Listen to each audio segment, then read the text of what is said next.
The moment didn't happen in front of cameras. There were no royal trumpets, no cheering crowds, no golden carriage rolling through the streets of London. Instead, it happened behind thick palace walls, where history has always been written in silence. Inside Buckingham Palace, King Charles sat alone, surrounded by centuries of tradition, the same palace where kings had celebrated victory and endured unimaginable personal sacrifice. But this moment felt different. He wasn't just thinking about his past. He was thinking about the future. Because for the first time since he became king, the weight of the crown no longer felt permanent. It felt temporary. And in that quiet realization, something inside him shifted. For more than 70 years, Charles had lived in waiting. Waiting as the heir. Waiting as the prince. Waiting as the son of Queen Elizabeth II, the longest reigning monarch in British history. His entire identity was built around a single, inevitable moment, becoming king. But no one ever talks about what happens after the waiting ends. Because becoming king isn't the end of the story. It's the beginning of letting go. The world sees royalty as untouchable, powerful, eternal. But the truth is far more human. Behind the crowns and ceremonies are people trapped between duty and emotion. People who understand that every reign is only temporary, and every crown is only borrowed. And lately something's changed. Royal watchers have noticed it in subtle ways. The longer glances, the quieter appearances, the way Charles seems to step back, allowing William to step forward. Not suddenly, not dramatically, but unmistakably. It's not an official announcement, not a signed document, not something the palace has confirmed. It's something far more powerful than that. It's a transition, because a monarchy has always survived by evolving, by preparing the next generation before the world even realizes it's happening. And William, younger, modern, and deeply connected to the public, represents something Charles never could, a bridge between the past and the future. But this isn't just about power. It's about legacy. Charles grew up watching his mother carry the crown with unwavering strength. He watched her sacrifice her personal life, her emotions, and sometimes even her happiness for survival of the institution. He also watched what happened to Princess Diana. He saw how the public could turn love into pressure, how the media could turn private pain into global spectacle, and how the crown could both protect you and isolate you. Those lessons never left him. Because Charles understands something few people ever will. The crown gives you everything, and takes everything in return. Now, as he looks at William, he doesn't just see his son. He sees the future king. He sees a continuation of a story that began more than 1,000 years ago. A story that survived wars, scandals, abdications, and revolutions. A story bigger than any one person. But there's something else, too. Something far more emotional. Because passing the future forward doesn't just mean securing the monarchy. It means confronting your own place in history. It means accepting that your role, no matter how hard-earned, will eventually belong to someone else. And for a man who waited his entire life to become king, that realization carries a quiet, devastating weight. But to truly understand why this moment matters, why the world is watching so closely, you have to understand something even bigger. You have to understand why the world has always been obsessed with the royal family in the first place. The fascination with royalty was never supposed to last this long. In a modern world filled with technology, democracy, and constant change, kings and queens should have faded into history books. They should have become relics of a distant past, symbols of a time when power was inherited, not earned. And yet, somehow, they didn't disappear. They became bigger, stronger, more visible than ever before. Because the monarchy didn't just survive the modern age. It adapted to it. For centuries, the royal family existed at a distance. Most people would never see their king or queen in person. They existed as painted portraits, carved statues, and whispered stories passed down through generations. They were mysterious, untouchable, almost mythical. But everything changed with the invention of the camera. Suddenly, royalty could be seen, not as symbols, but as people. The transformation accelerated during the reign of Queen Elizabeth II. She understood something her predecessors never fully faced. Visibility was no longer optional. The public didn't just want a monarch. They wanted access. They wanted connection, and she gave it to them, carefully, strategically. She allowed cameras into royal ceremonies. She allowed the world to witness coronations, weddings, and historic moments that once would have remained hidden behind palace gates. But with visibility came vulnerability, because the more the public saw, the more they wanted to see. The royal family slowly transformed from rulers into something else entirely.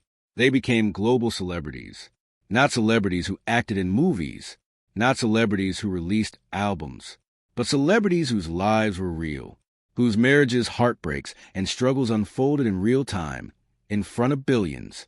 And no one embodied that transformation more powerfully than Princess Diana. She didn't just change the monarchy, she redefined it. Before Diana, royal life was formal, controlled, distant. Royals waved from balconies. They attended ceremonies. They fulfilled duty. But Diana did something revolutionary. She connected emotionally. She touched people. She hugged children. She spoke openly about pain, loneliness, and vulnerability. She made the public feel like they knew her. And that connection changed everything. Because for the first time, the public didn't just respect a royal. They loved one. And love is far more powerful than respect. But love also comes with expectation. And expectation comes with pressure.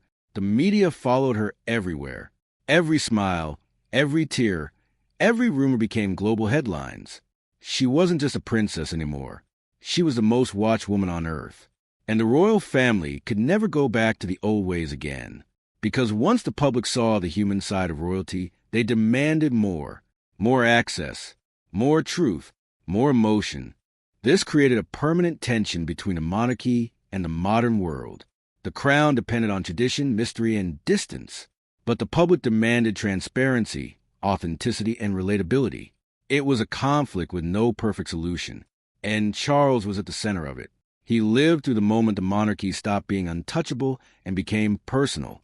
He witnessed how quickly public opinion could shift, how admiration could turn into criticism, how private family struggles could become international headlines.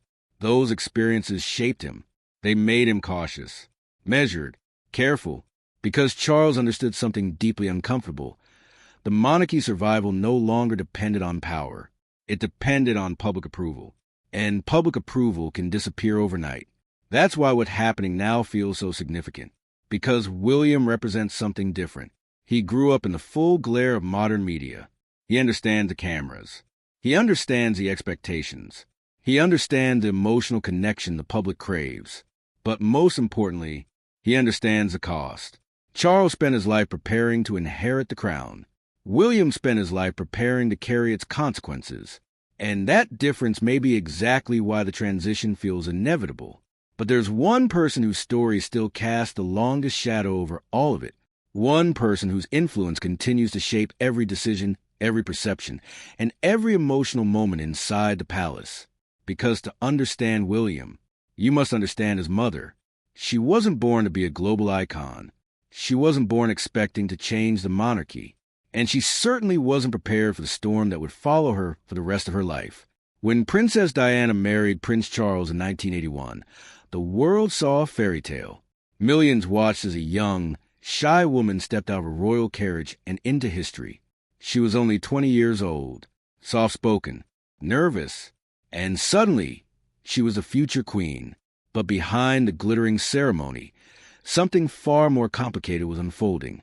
Because Diana didn't just marry a man.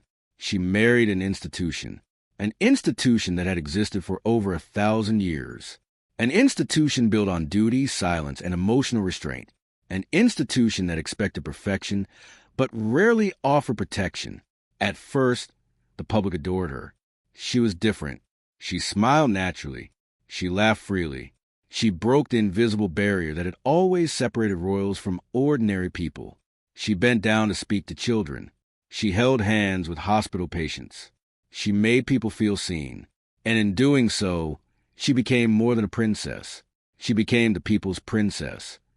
But inside palace walls, her rise created an uncomfortable shift. Because Diana didn't follow the old rules. She didn't hide her emotions.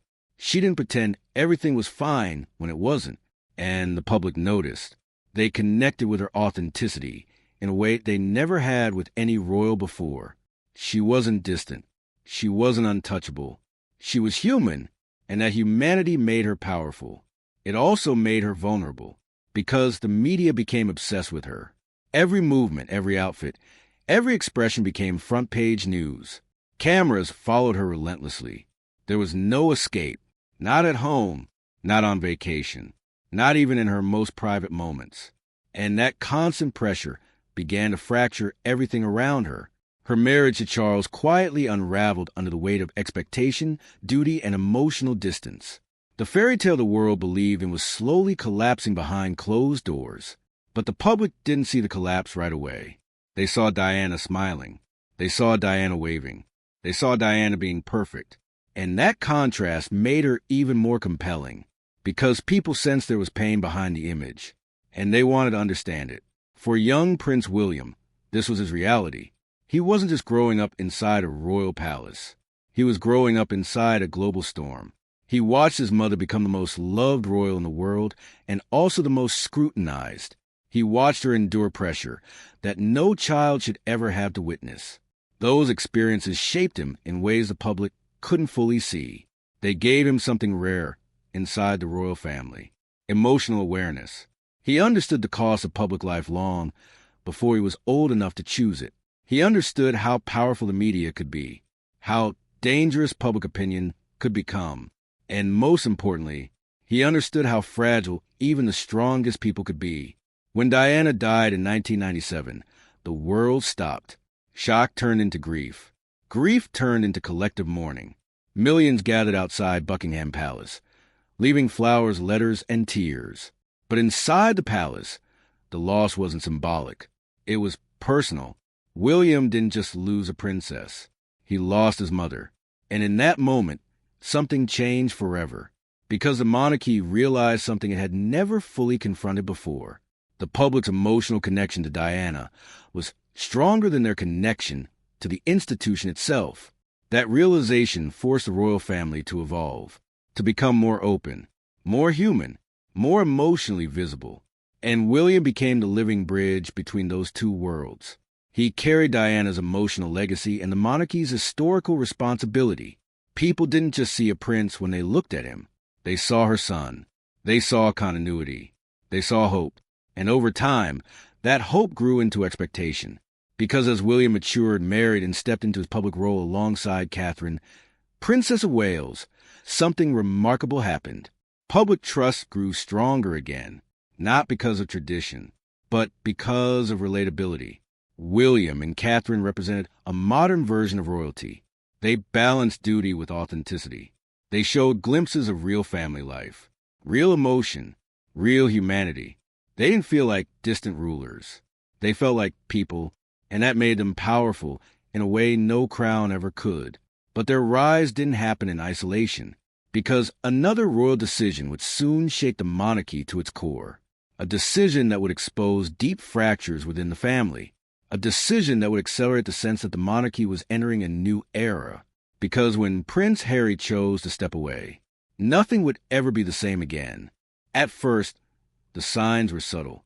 A missed appearance here, a shorter statement there, a growing distance that most people couldn't quite explain, but could definitely feel. Prince Harry had always been different.